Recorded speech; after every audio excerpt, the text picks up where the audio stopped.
guys! Welcome back sa aking YouTube channel. So today, nag-post ako sa aking Instagram na magtanong kayo ng question about me. Ask me question, then nasasagutin ko siya sa aking vlog. So yun, last week nag-post ako sa Instagram ko. Kaya ano pang natin na tara na! So first question tayo guys, galing kay it's_shells_31. So first question, sweet or funny person? For me, I want sweet person kasi pwede din naman funny kasi masaya kasing masaya kasing may kasama kang funny tapos ka-vibes mo pa din. Ano ba? Style.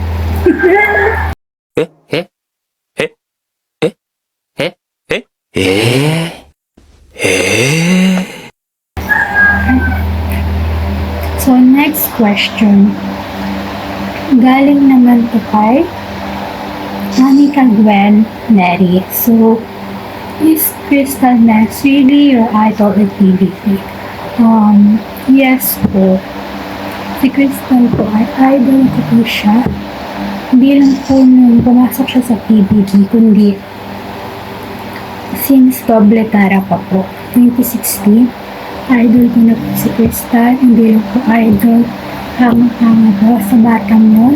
So, yun po siya guys. Diba? Pulse ka. Pulse ka. Wow! Ayan. So, ayun po guys. Yun, so, 2016 ko pa po siya idol. And, sobrang proud po ako sa kanya. Lalo na pinapangasok siya sa PBB. Hanggang ngayon, ayan, pwede mo aking na-screen. Pagpuros ko niya, diba? Ang ganda ba? So, ayan. Yan. Since 2016 ko pa po siya idol. Yes po. Idol na idol ko yan. Siya si Miss Doble Cara pa. Next question naman tayo galing kay Ben Lucy. Something you love. Something I love. My phone. I love my phone. Hindi ako mapakali kapag wala yung phone ko sa tabi ko. Kahit sa mga pumunta, nasa tabi ko to. So, yun. Oh my God! Wow! Next question naman tayo galing kay Katrina Cario. Who is your favorite friends? Can you give me a 2 names? And can you please explain what siya?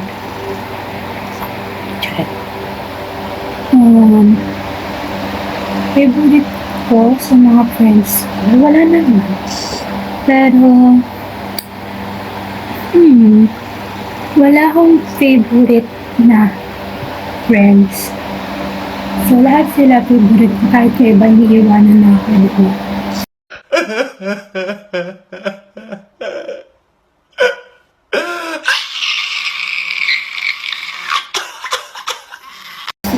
I mean, kahit yung iba, hindi na nila ako friend. Friend ko pa din sila. Lahat sila favorite ko. Wala akong pinipiling kaibigan. Kaibigan ko lahat. Kahit yung iba, wala na sila. I mean, di na nila ako lala, di na nila ako friends. Friends ko pa din sila. Kasi, kaya akong naiiwan pa. Kahit di na nila ako friend. Kahit yung mga taong naging friend ko pa din sila kahit hindi na nila ako friend. So, ayun. Then, hi Kat. I miss you. So, next naman, galing pa rin kay It's _Shells_31. So, what kind of future do you want? Oh, I'm a ticker too.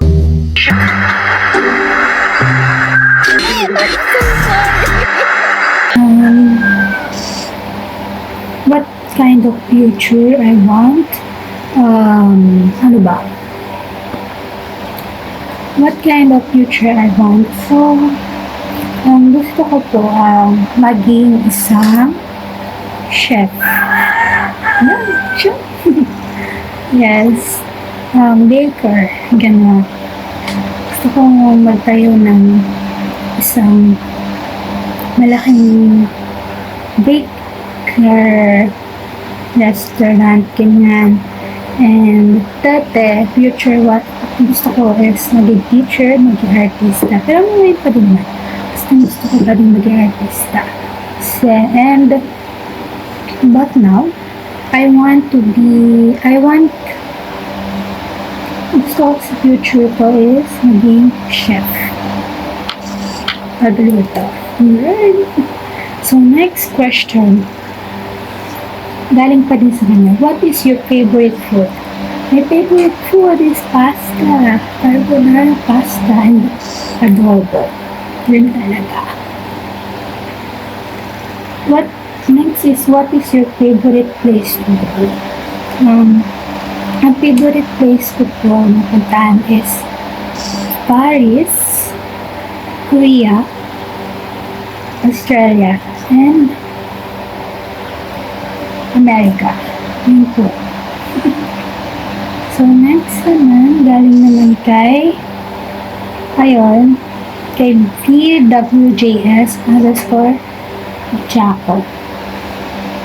Saan ka po nag-start bilang admin ni Tala?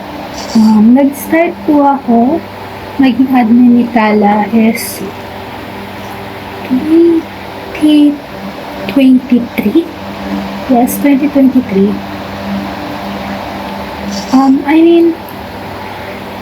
Naging admin niya po ako noong 2021. Yes, pandemic. Pero moderator po ako nun sa isa na pong GC sa Tala Lovers. And ngayon moderator po ako. Pero umalis din ako kasi nagpa-problema yung account ko. Yes. Dati kong account. Then yun. 2023 ako naging official admin ni Tala sa Crystalians, sa Talians. Yan, 2023 po. So, next question. Galing pa rin sa kanya. Paano mo nakilala si Tala? Nakilala ko po siya, gaya na nasabi ko kanina, nakilala ko siya sa Doble Cara kasi napapanood ko siya doon. Yun po, napapanood ko siya sa Doble Cara. And yung nakita ko siya doon, sobrang tuwa sa kanya. Kaya hanggang ngayon, proud na proud ako kay Tala. And love na love ko yung kapatid ko. So, next question. Galing kay Crow ZQ. Ayun nga po, gaya po yung sinabi ko, naging admin po ako noong 2023. Nagulat na rin din po ako na hinire po nila ako bilang admin ni Tala. Siguro sa sobrang nakita nila na sobrang proud at saka idol na idol ko si Tala. And ayun, mababaitan po, hindi ko ulilan. So ayun, basta naging admin ako ni Tala dahil sobrang saya kasi hindi ko din na-expect na magiging admin niya ako. Magiging official admin ako. Makikilala niya ako, makikilala ako ng family niya. Yeah. So, ayun. So, last question naman po tayo galing kay Ate Rhea Bendola. So, sabi niya naman po, wala naman kamahal si Tala, si Crystal. Nakakakalab si Crystal. Love na love ko si Crystal. Kasi napakapait niya, napaka-sweet niya. And since 2016, napakabait po niyan. And sa kanya. Kaya, ayun na ako kasi pala proud ako sa kanya. Proud ako sa kanya kasi unti-unti niya na natutupad yung mga pangarap niya. And, ayun, I love you, Tala, and also proud. Malabot ka ni Tato. Ilhanan ko na ito, and hindi na ako para sa importante ko lang. So, yun. Dito na po nagtatapos sa aking video. Kung di ka pa nakapag-subscribe sa aking YouTube channel, mag-subscribe ka na. And don't forget to like, share, and click the notification bell para lagi ka update pag magpupost ako. So, ayun. Shoutout po kay Kat Rayon and kay Asha. So, bye-bye. Dito na po nagtatapos sa video ko. See you soon on my vlog. See you on my next vlog. Bye!